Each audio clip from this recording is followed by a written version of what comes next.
Ants! Ants! Ants! Ants! Ants! Ants! Ants! Ants! Ants! Welcome to the weekly comic polls with your host, Lucas and Elias. Today we will be talking about the comics. This is the week before Ant-Man releases, so hopefully, you're watching this in the future, please tell us it was good. We'll be watching it opening night either way, so. And, let's get right into it with your first poll. Elias, what is your first poll? I'm very excited to talk about Hulk number 11 up first. This is the Hulk volleyball arc. It's super epic.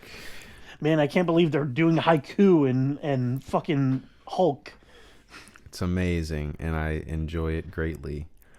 I've been enjoying this book just for Ryan Otley, honestly. Like, just watching him draw he's fun. a sole writer now.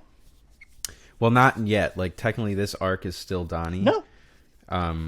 Yeah, he's on story.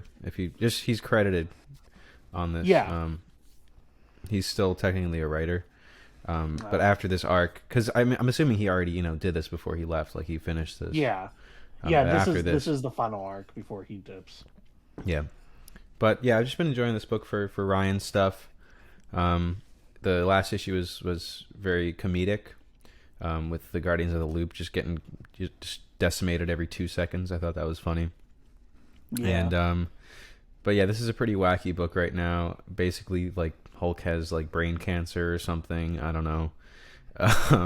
Yeah, it's either weird. they kill him or they don't. I don't know what they're gonna do. They're definitely not, because this ends in 14 on issue 14. Like, this run has been canceled already. So it's dead either way.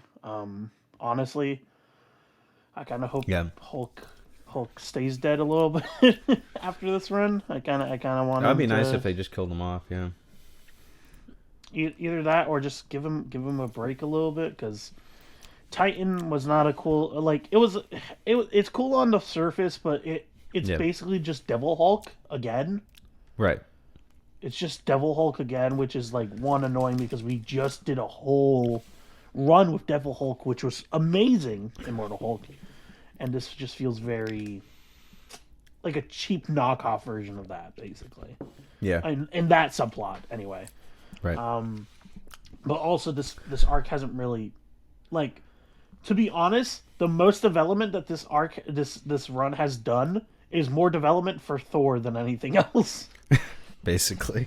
Like literally, there's nothing different from issue 1 to issue 11 other than he having brain cancer. Like, nothing else has changed. Thor got more development because he had the whole, like, learning to live with Odin and shit like that. Yeah. But yeah, so this is just like, I forget who said it, but Ryan Otley's just really good at drawing violence and gore and just, especially big buff figures like the characters on the Hulk planet. So it's just fun for that, and not much else. but yeah. Yeah. What's your, turn my ringer off. What's your first pick for the week, Lucas? So my first pick is Dead Lucky, number 6. This is the ending of the first arc. This book started off pretty but it's honestly gotten really, really good, especially recently. It takes place in the Massive Verse, the same universe as Radiant Black and Rogue Sun, but it's in the future. Yeah, that's what it's called, the Massive Verse. But this is in the future. It's in, like, 2040, and basically this corporation has commodified security, and San Francisco, sorry. San Francisco has basically become, like, overrun with gangs and stuff like that. And so this corporation is basically like, we're going to shut them down, and they're basically harming people by doing that. This one character, our main character, is pretty interesting. Her name is Bibiana Lopez Yang. She's a lesbian Asian Hispanic character. Like, her parents are Asian and Hispanic. Really interesting. She was a war veteran that she was part of this squad called the Dead Lucky. And it was a squad touted for literally being like, you join the squad, you die Hmm. more than likely. So Mm-hmm. yeah, she's the only one that survived, but because of that, she's like haunted by these like electrical versions of her squad, and they give her like electric powers basically, and Hmm. she's just been using it to like power like she can send her like squad mates, the souls of them, into like to take over electric appliances. So like for example, there's like drone mechs, like mech suits that she can send them into, just take over. And Okay. yeah, no, it's really cool. It's gotten really interesting. It's at first it seemed very much like a little bit of a knockoff Static Shock with like a twist of like just seeming like surface level, um, just character development. But now it's actually gotten really good. We've dealt with her PTSD. We've dealt with a lot of her stuff, and it's very interesting. Word. Neat. Yeah, I'm glad Uh, to see that they're really building a world with the Radiant characters. It's cool. Also, her suit is fucking fire. Next up for me, I got Invincible Iron Man #3. Um, we had a cool meetup with Ironheart last issue, and also had Living Laser in his new uniform, his new suit, which was pretty neat.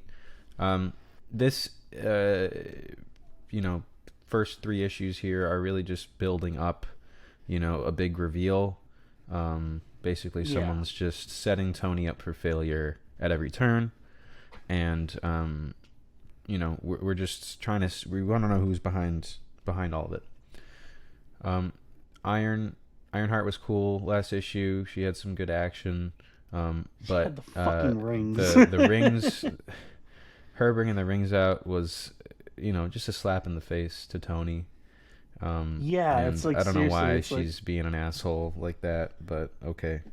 yeah, it was like I'm fine with like the action scene was cool, but it's the idea of like she just always is carrying that. It's just like really, you know Yeah, how dangerous that is. yeah, Like that's like no joke. You shouldn't yeah. be just taking that so lightly. Right. So that was a bit odd, but obviously she's a powerful character right now, and she was able to, pry information out of Living Laser's head. Someone disguised as Tony came to Living Laser and basically kidnapped him. So yeah, this has been an interesting run so far. I do enjoy, the art, and I've been enjoying, anything from Jerry Dugan in the past few years. So hopefully he's got some cool plan for this arc that will continue to unveil.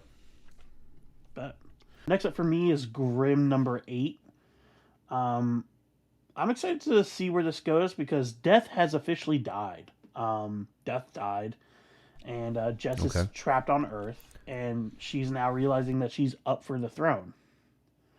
But now she has her distant relatives that she has to compete against, basically. And I mean, I always love a good contest, so I'm excited to see where this goes. And I mean, the art is always phenomenal, so it's really fun. Cool. Next up for me, I got Avengers Forever #14. Um, we're gonna see what Doom above all has planned with his fucking Doom planet. But yeah, so we've talked about Avengers Assemble on the channel before, but I'm always excited to get another part because I want to see how this is gonna unveil and unravel. This is ending the same month that Sins of Sinister ends, so this event is long as shit. I really thought they were gonna try and Omega Avengers Forever or Avengers Assemble Omega comes out in April. That's wild. That's Which is so crazy. long. I thought they would have been a little more hasty to wrap this up. Yeah. Apparently not. So right now we have Sinister, Avengers Assemble, and I feel like there's one other event that's happening right now. No, But that was it. Dark Web ended, so yeah, Dark Web. But yeah, always excited to read this, and Jason Aaron is writing, but Aaron Cooter's not drawing. So dang. Okay. guess he just did the cover. A rip. Oh well. As you can tell, Elias is Oh wait, very that's not excited for even. his That's not picks even. this week. Yeah, definitely. Oh, Cooter and another artist the cover. Anyway, Okay, Lucas, got it. what's your next pick? My next pick is Icon versus Hardware #1. I'm really Sweet. excited. I've been loving this Milestone reboot. I wasn't a huge fan of the Hardware book, but the Icon and Rocket book was really good. Mm-hmm. Hot take: Hardware's costume doesn't look good. It You it don't like looked it? good in the '80s, but they didn't update it at all, bringing it to the future, and it doesn't look good. I really think they should give him a redesign because Yeah, Icon I looks think. fine. Like Icon looks fine because that's just Yeah, like him. But I mean, this Milestone universe, I'm in love with it. I love the Milestone universe entirely, and seeing it take put in the modern day is really fun. So yeah, Icon versus Hardware. Who do you think wins? I think it's easily Icon. yeah. But it's always cool to see I, another book from the Milestone I have an universe. inkling that it might be Icon that wins. I also have an inkling that the title is just a way to get people to buy the book, and I I have doubt an they'll be inkling that the fighting entire very much. comic industry is built on Yeah, goes deeper and deeper into the just rabbit keeps hole. going. I But have yeah, an inkling that the capitalist society that we're built on is designed to keep us perpetually working every day until we die. What's next up for you? next up for me is Nightcrawler's #1. Oh, I'm This so hyped is for this. this is Simon Spurrier's book. Um, Paco Medina's doing the art, so that's great. I'm always looking forward to reading more of his stuff. Um, the Storm Brotherhood book was interesting, and again because the book is each installation in the respective tie-in books is 10 years, 100 years, 1,000 years jump. Yeah, I don't know how they're gonna. I don't know what this is. It's just gonna I don't be, know how I Storm guess. is gonna live that long. Yeah, I don't know. But anyway, it seems to me like each issue will be a snapshot of the apocalypse that Sinister has brought on, and Yeah, it's a cool apocalypse to read about and experience. So this will be dealing with Sinister's twisted versions of Nightcrawler that he's created to basically, I guess, enforce and Wagnerine, as he likes to call them. oh, bruh, Wagnerine. That's funny. It's very, bro. I will say, if there's one thing Mister Sinister is really good at naming, it's his hybrids. Yeah. Um, so this basically deals with his Nightcrawlers who kind of police the Earth itself. But yeah, always excited to unveil more of the Sinister universe. Yeah, and Mother Righteous is actually going to be entering in this, so that should be interesting. Mother Righteous is the heart character that I told you about Yep. from Um, Legion of X. the So the that should be very interesting. yeah. So at the end of the Storm book, we come to find that Destiny has, I guess, aligned herself with what was that, the Spades um, Yes. version of Sinister, which is interesting that she did that. I guess she is just, she said that she likes his timeline because Mystique is alive, um, but that also is weird to me because I thought the whole point was that Destiny saw no future where Mystique was alive in her last vision. So, if anything, Mystique is going to be dead in the next issue, I guess.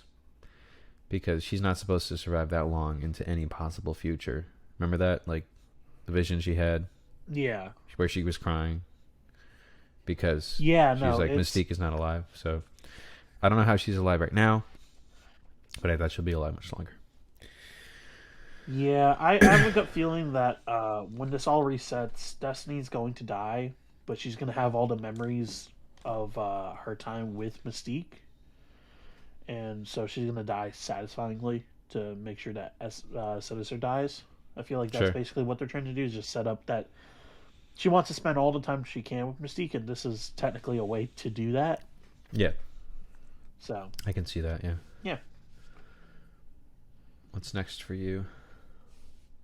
Next up for me is the finale of the White Knight, Beyond the White Knight book.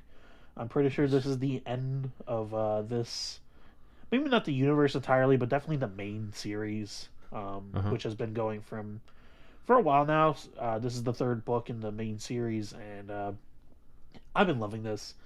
Seeing Terry McGinnis and all these different characters that I love basically get new and exciting takes, and seeing time pass and characters develop is so interesting. I absolutely love it. If and the take on Joker, Harley Quinn, Bruce's dynamic with them is very interesting. It's very Hmm. nuanced. Bruce loves Harley, and Harley loves Bruce, but also loves Jack, who is the DID original host of Joker. And Huh. Joker implanted himself basically technologically into Batman. So like so he basically put like a parachute in case Bruce ever like went like crazy or some shit and was like in trouble. Uh So it huh. was like a biochip that would activate Jack. Huh. And basically he has like Jack as like his wingman. So this entire book has been basically Jack and Bruce kind of trying to figure out everything. And yeah, it's wonderful. It's honestly it's a love letter to the Batman Beyond universe. It's a love letter to Batman, and it's a great universe where anything can happen. Cool. Very nice. My final pick for February 15th is Wasp number 2. Um, I was very pleased to see how this Wasp series kicked off. Whirlwind. Ewing, yep, always. It's a classic matchup, you know. Um, Yeah, but Ewing has once again done his research and has dove into Wasp's history to find basically the first emissary that she faced off against. Um, so basically, this character has now come back and is manipulating people to go after Janet and also Nadia. It's always really yeah. cool to see them work together, and it's always good to get some more Nadia time. And yeah, really excited to read this next issue. So I had never actually known how Janet got her powers or how she and Hank met. So this was very Yeah, interesting to actually see how this happened. yeah, Just because I've always been, I mean, I grew up with Hank and Janet already being separated, or if right, not that, then already together. Like it was never a thing of like before Janet got her powers. So it's yeah, very interesting to see her before that and how little has changed, to be honest. right. But But I yeah, like how they're doing this this book where it's not a time travel thing like the Ant-Man one was, but just a book set in the modern times with flashbacks and with peeks at her past and stuff like that. yeah.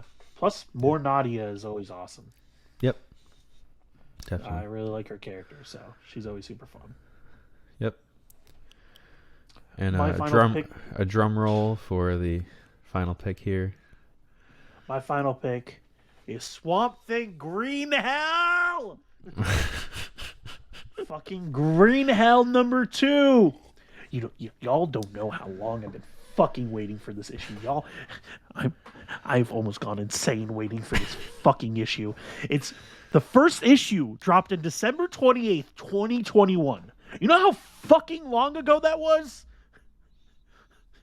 That's I have insane been to think. waiting. That's insane to think I've about. been waiting for over a year and a half, and I finally can read it.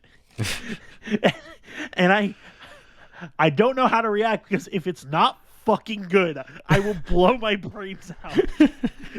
If it actually turns out to be bad, I will be so pissed off. Apparently, this is only a 3-issue book, so I at least next issue is confirmed to come out in fucking March.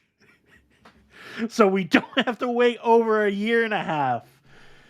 It's Oh, I doubt it's gonna come out in March. March? March 21st, it says. Okay. Don't But talk fucking about the jinx book, it. Lucas. Do you even So remember what happened in the first issue? I need to reread it. Honestly, it's been that. I mean, it's been that Oh, fucking you long have at to. this You have point. to. Yeah. So basically, the red, the green, and the rot. Basically, this is years in the future. They all basically the parliament basically agrees humanity fucking sucks. They should die. So they create this new swamp thing that's basically designed to kill humans to get rid of them off the face of the planet. This kid is caught in the crossfires with his father, and they run into Constantine, who basically tells them what it is, explains to them, we need to talk to Alec Holland, the original Swamp Thing, so that he can convince the Green to go back and save humanity. Because otherwise, this Swamp Thing is going to kill everyone. And yeah, no, Yeah. it was an amazing start. Don't know if it was worth a year and a half waiting, but it was an amazing start. And Yep. I am actually really excited to see this second issue. It's a great concept for a Swamp Thing book, and it's always great to have more Swamp Thing, especially on a Black Label platform. I think is very cool. And yeah, always excited to read a big print of one of my favorite characters as well. I just looked at some reviews, and apparently it was worth the wait. Okay, So let's hope so. I'm very happy. It has a 4.5 right now on the site, so that's pretty Word. high. Nice. But yeah, no, I'm very excited, and yeah, I have no more words. I already expounded all of them. So thanks for tuning in, guys. It's been our February 15th weekly polls. As always, don't forget to like, subscribe, smash that bell, and support your local comic shop and read comics. See you guys next time. See ya.